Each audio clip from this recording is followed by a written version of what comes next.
నెల్లూరు జిల్లా వెంకటగిరిలో వైసీపీ పోరుబాట కార్యక్రమంలో ఉద్రిక్తత నెలకొంది.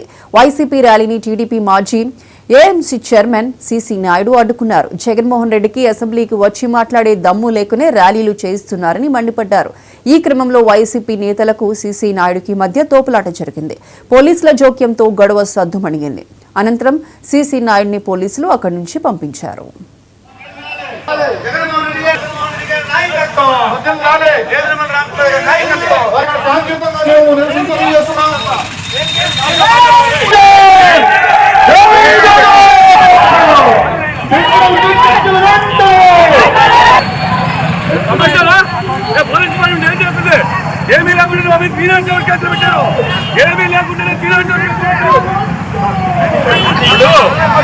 ఎవరైనా ప్రజాస్వామ్యంలో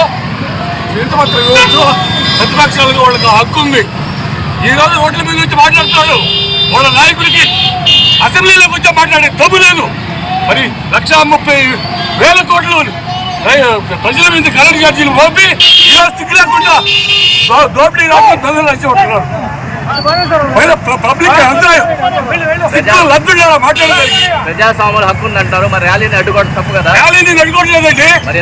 మా నాయకుల్ని, కూటమి నాయకుల్ని దూషిస్తూ బుద్ధులు తిరుగుతున్నారు అడ్డుకున్నారు.